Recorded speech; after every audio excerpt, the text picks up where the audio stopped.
नमस्कार।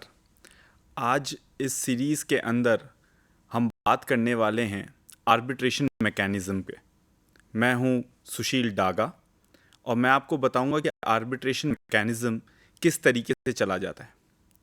अगर आपको ध्यान हो तो भारत के चीफ जस्टिस ऑफ इंडिया अभी कुछ दिनों पहले एक कॉन्फ्रेंस के अंदर बहुत स्ट्रेस दे रहे थे एक मुद्दे के ऊपर, और वो कह रहे थे कि भारत में लिटिगेशन बहुत पेंडिंग है और फ्यूचर लिटिगेशन को सॉल्व करने के लिए आर्बिट्रेशन सबसे कारगर उपाय है।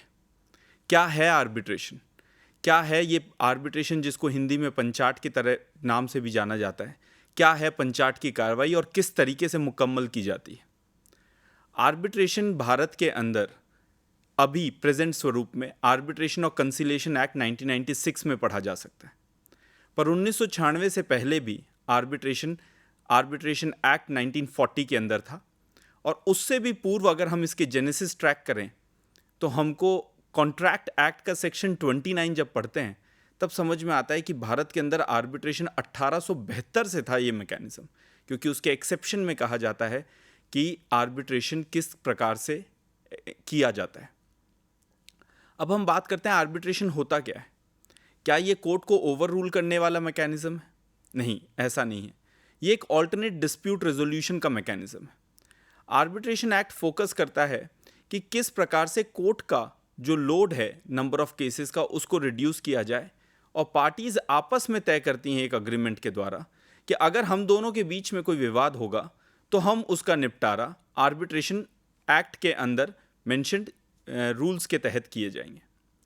अब आप जब आर्बिट्रेशन एक्ट को देखेंगे तो सबसे पहले आर्बिट्रेशन को समझना होगा कि क्या एक न्यूट्रल आदमी जो कोर्ट नहीं है स्ट्रिक्ट सेंस में, उसके द्वारा पारित किया गया ऑर्डर जिसे आर्बिट्रेशन के अंदर अवार्ड कहा जाता है, वो बाध्यकारी होगा, वो बाइंडिंग होगा पार्टीज के ऊपर।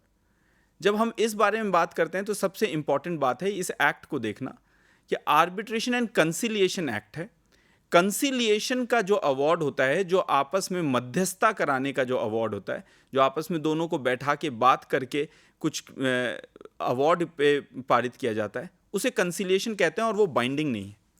पर जैसे ही हम आर्बिट्रेशन की बात करते हैं, आर्बिट्रेशन के अवार्ड को इस एक्ट के द्वारा बाइंडिंग ऑन पार्टीज के तौर पर देखा गया है और इसे लीगली एनफोर्स भी कराया जा सकता है।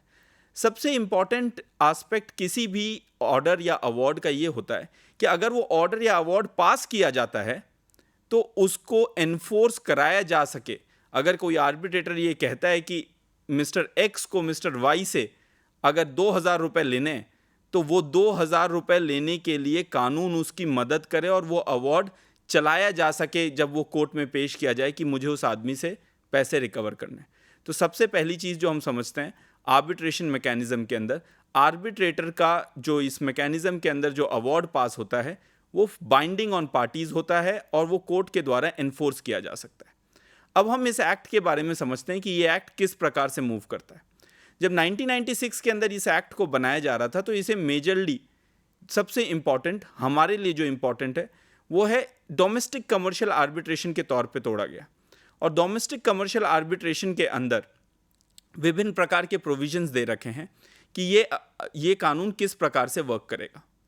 सबसे पहली चीज़ और सबसे इंपॉर्टेंट जो आर्बिट्रेशन मैकेनिज्म को समझने में आती है और सबसे शुरुआत में जो आती है कि अगर दो पार्टीज अपने किसी भी तरीके के एग्रीमेंट के अंदर अगर ये तय करें कि हम दोनों के विवादों का निपटारा हम आर्बिट्रेशन के थ्रू करना चाहते हैं, तो आर्बिट्रेशन एंड कंसिलिएशन एक्ट के थ्रू उसका निपटारा किया जा सकता है।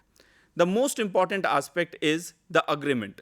The agreement has to mention that the parties wishes to resolve all or certain disputes through arbitration mechanism, which is Arbitration and Conciliation Act. Now, in this itself, the parties can choose making the arbitration mechanism as a private court. आप इसको इस तरीके से समझ सकते हैं सरल भाषा के अंदर कि आपको आज के दिन अगर मुकदमा किसी के ऊपर दायर करना है तो आपको कोर्ट जाना पड़ता है। कोर्ट एक डेजिग्नेटेड प्लेस के ऊपर है, आपको वहाँ जाना पड़ता है। जजेस आपको वहाँ पे जो बैठे होते हैं वो आपके मुकदमे का निपटारा करते हैं और उसी एक तरीके से आपको मुकदमे को फाइल करना होता है, रिप्लाई फाइल करना होता है और चीज़ें करनी होती। आर्बिट्रेशन में भी अमूमन यही चीज़ें होती है, बट इसको आप प्राइवेट कोर्ट की तरह समझ सकते हैं। ये एक ऐसी प्रोसीडिंग्स है जहां पे दोनों पक्षकार मिलकर आपस में आर्बिट्रेटर कौन होगा इसको भी तय कर सकते हैं। आर्बिट्रेशन प्रोसीडिंग कहां पे की जाएगी, क्या वो किसी के ऑफिस में की जाएगी, किसी कॉन्फ्रेंस रूम में की जाएगी, या किसी होटल के कॉन्फ्रेंस रूम में की जाएगी, या हाई कोर्ट के आर्बिट्रेशन सेंटर में की जाएगी, इस सब चीज़ों को दोनों पक्षकार मिलकर तय कर सकते हैं। और अगर वो तय नहीं कर सकते तो जो आर्बिट्रेटर अपॉइंट होगा वो आर्बिट्रेटर तय कर देगा कि ये किस तरीके से होगा। कोर्ट में किस भाषा के अंदर प्लीडिंग की जाती है ये लगभग तय होता है और कानून के अंदर लिखा होता है, बट आर्बिट्रेशन में ये छूट भी दी जाती है कि दोनों पार्टीज आपस में मिलकर तय कर सकते हैं कि वो अपने विवाद का निपटारा करने के लिए जो भी तर्क वितर्क कागजों के द्वारा पेश करेंगे उसे किस भाषा में पेश करना चाहते हैं, तो वो भी आर्बिट्रेशन के माध्यम से किया जा सकता है। यहाँ पे अब ये समझना ज़रूरी है कि कौन से मुकदमे, कौन से मैटर्स आर्बिट्रेटर को रेफर नहीं किए जा सकते, कि आर्बिट्रेटर किन मुकदमों का निपटारा नहीं कर सकता। इसके ऊपर बहुत तरीके से बार बार कानून का ग्रोथ उसके जजमेंट्स के द्वारा होता है, और सुप्रीम कोर्ट ने अभी कुछ ही सालों पहले विद्या डोलिया वाली जजमेंट के अंदर ये स्पष्ट किया कि कौन से मुकदमे आर्बिट्रेटर को रेफर नहीं किए जा सकते। एग्जाम्पल के तौर पर हस्बैंड वाइफ के डिस्प्यूट्स, मैट्रिमोनियल डिस्प्यूट्स आर्बिट्रेटर को रेफर नहीं किए जा सकते। रेंट मुकदमे जहां पे आपको किराया किसी से लेना है और वहां पे विशिष्ट किराए से रिलेटेड कोई स्पेशल लॉ अगर कोई स्टेट ने बना रखा है तो भी आप उसको आर्बिट्रेटर के पास नहीं ले जा सकते। क्रिमिनल मुकदमे जिसके अंदर सजा होती है और एविडेंसेस कोर्ट को देखने होते हैं, वो भी मुकदमे आर्बिट्रेटर नहीं देख सकता। इस तरीके की कुछ फ्रेरिस्ट है जिसको आप ये समझ सकेंगे कि आर्बिट्रेटर किस तरीके के मुकदमे देख सकता है। अब आर्बिट्रेटर का अपॉइंटमेंट किस तरीके से हो, आर्बिट्रेटर के अपॉइंटमेंट से रिलेटेड सबसे इंपॉर्टेंट है, दोनों पक्षकार कई बार मिलकर तय कर लेते हैं अग्रीमेंट करते वक्त ही कि राम और श्याम के बीच में अगर अग्रीमेंट हो रहा है तो वो दोनों मिलकर तय कर सकते हैं कि हमारे बीच में एग्रीमेंट हुआ है और इस अग्रीमेंट के अंदर किसी भी प्रकार का कोई विवाद होता है या इस एग्रीमेंट को पढ़ने, समझने या इसको इंटरप्रेट करने में अगर हमको दोनों के पॉइंट्स अगर अलग हैं जो विवाद का रूप ले लेती हैं, तो उस विवाद को निपटारा करने के लिए मिस्टर वाई इसके अंदर आर्बिट्रेटर होंगे। अगर दोनों पक्षकार इस तरीके से भी इस अग्रीमेंट को लिख सकते हैं कि एक आर्बिट्रेटर मैं नियुक्त करूंगा, दूसरा आर्बिट्रेटर दूसरा पक्षकार नियुक्त करेगा और दोनों नियुक्त आर्बिट्रेटर तीसरे आर्बिट्रेटर को नियुक्त करेंगे। यहां पे ये इंपॉर्टेंट है कि सेक्शन 10 को पढ़ना।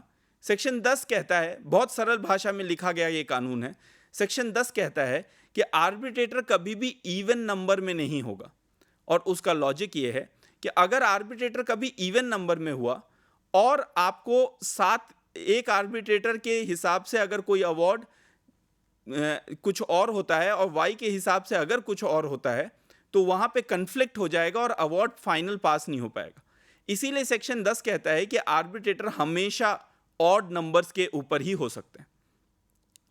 अब अगर दोनों पार्टी एक एक आर्बिट्रेटर अपॉइंट करते हैं और वो जो उनके द्वारा नियुक्त किए गए आर्बिट्रेटर हैं वो तीसरे नाम के ऊपर अगर सहमति नहीं बना पाते तो क्या होगा?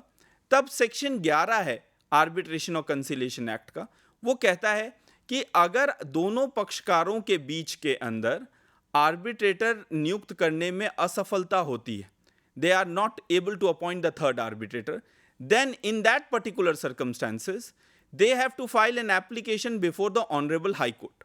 आपको उच्च न्यायालय के अंदर एप्लीकेशन सेक्शन 11 में फाइल करनी है और सेक्शन 11 में आपको 3-4 चीज़ें माननीय न्यायालय के समक्ष प्रकट करनी है कि हमारे बीच में एक वैलिड आर्बिट्रेशन अग्रीमेंट है, उस आर्बिट्रेशन अग्रीमेंट से रिलेटेड हम दोनों के बीच में विवाद हो गया है और विवाद होने के बाद हम दोनों आज के दिन किसी एक कॉमन नाम के ऊपर अग्री नहीं कर पा रहे हैं, तो कृपया करके आप आर्बिट्रेटर अपॉइंट कर दें। 2015 के अमेंडमेंट से पूर्व ये जो अपॉइंटमेंट ऑफ आर्बिट्रेटर है, ये हाई कोर्ट के पास एक सीमा या एक तयशुदा समय पे आर्बिट्रेटर अपॉइंट करने की कोई सीमा कानून में प्रिस्क्राइब नहीं की गई थी, जिसकी वजह से भी कई बार आर्बिट्रेटर अपॉइंट होने में काफ़ी देरी होती थी। लेजिस्लेचर ने 2015 के अंदर एक अमेंडमेंट लाए और उन्होंने कहा कि अगर ऐसी कोई एप्लीकेशन हाईकोर्ट के अंदर फाइल की जाती है जिसमें आपको आर्बिट्रेटर अपॉइंट करना है, तो हाई कोर्ट अपने बेस्ट एफर्ट्स करके ये कोशिश करेगा कि आर्बिट्रेटर अगले 30 दिन के अंदर अपॉइंट हो जाए, जब दूसरे पक्षकार को नोटिस सर्व हो जाए। इससे बहुत बल मिला है, क्योंकि आर्बिट्रेटर नियुक्ति अगर जल्दी होती है तो किसी भी विवाद को निपटारा करने के लिए और जल्दी आसानी होती है और वो क्विक प्रोसेस के थ्रू मूव किया जा सकता है। इसके बाद अब जैसे ही अगर आर्बिट्रेटर नियुक्त हो जाता है, कई बार पक्षकारों को लगता है कि जो आर्बिट्रेटर नियुक्त हुआ है वो तटस्थ नहीं है, वो आर्बिट्रेटर ऐसा है कि वो शायद बायसनेस शो करे, he might be bias towards one party, या आप उसके किसी और तरीके के डिस्क्वालिफिकेशन के बारे में आप समझते हैं कि वो आर्बिट्रेटर अपॉइंट होना प्रॉपर नहीं था। 2015 से पूर्व किसी भी प्रकार की कोई लिस्ट नहीं दी गई थी कानून के अंदर, जिसके अंदर उन्होंने ये बता रखा था कि इन लोगों को आर्बिट्रेटर अपॉइंट होना चाहिए या इन लोगों को आर्बिट्रेटर अपॉइंट नहीं होना चाहिए। पर अब एक लिस्ट दे दी गई है कि ऐसे रिलेशंस अगर आपके एम्प्लॉय हैं और उसको आप आर्बिट्रेटर नियुक्त करना चाहते हैं तो वो आर्बिट्रेटर नियुक्त नहीं हो सकता। ये दो तरह की लिस्ट की डिटेल आपको शेड्यूल 5 और schedule 7 of arbitration and conciliation act के अंदर मिल जाएगी, जिसके अंदर क्लैरिटी से बताया गया है कि कौन लोग हैं जिनको पक्षकार आपस के विवाद के अंदर आर्बिट्रेटर नियुक्त नहीं कर सकते। ये एक बहुत ही वेलकम अमेंडमेंट हुआ था कानून के अंदर, जिसके द्वारा अब ये बहुत हद तक तय हो जाता है कि जो आर्बिट्रेटर अपॉइंट हो रहा है वो किसी निजी रिलेशन या किसी निजी पुराने दायित्वों की वजह से किसी पक्षकार के फेवर के अंदर ये अवार्ड पास नहीं करेगा, और इस अमेंडमेंट को शेड्यूल 5 और शेड्यूल 7 के अंदर उद्धृत किया गया। आज के दिन ये भी मेंशन किया गया है 2015 अमेंडमेंट के अंदर कि कौन लोग आर्बिट्रेटर हो सकते हैं। आर्बिट्रेटर आज के दिन होने के लिए क्वालिफिकेशंस भी मेंशन कर रखी। उस क्वालिफिकेशन में company secretary, lawyers, chartered accountant, CMAs, ये सारे इंजीनियर्स, पास्ट हाई कोर्ट जजेस, जुडिशरी के रिटायर्ड जजेस, वो सारे के सारे आर्बिट्रेटर नियुक्त हो सकते हैं। और ये लिस्ट आपको कानून के अंदर ही शेड्यूल के अंदर मिलती है। अब जैसे ही एक आर्बिट्रेटर अपॉइंट होते हैं तो सबसे इंपॉर्टेंट है ये समझा जाता है कि कोर्ट की कार्रवाई में हमेशा तारीख पे तारीख पड़ती रहती है। तो क्या आर्बिट्रेशन के ऊपर भी ये लंबा समय निकल जाएगा और मुकदमे का निपटारा नहीं हो पाएगा सही समय पे? 2015 से पूर्व ये भ्रांति कई हद तक सही थी, क्योंकि आर्बिट्रेशन के मुकदमे के निपटारा करने के लिए कोई फिक्स टाइमलाइन मेंशन नहीं की गई थी कानून के अंदर, और बहुत लंबा समय निकल भी जाता था। पर 2015 के वेलकम अमेंडमेंट है, उस अमेंडमेंट के अंदर ये तय किया गया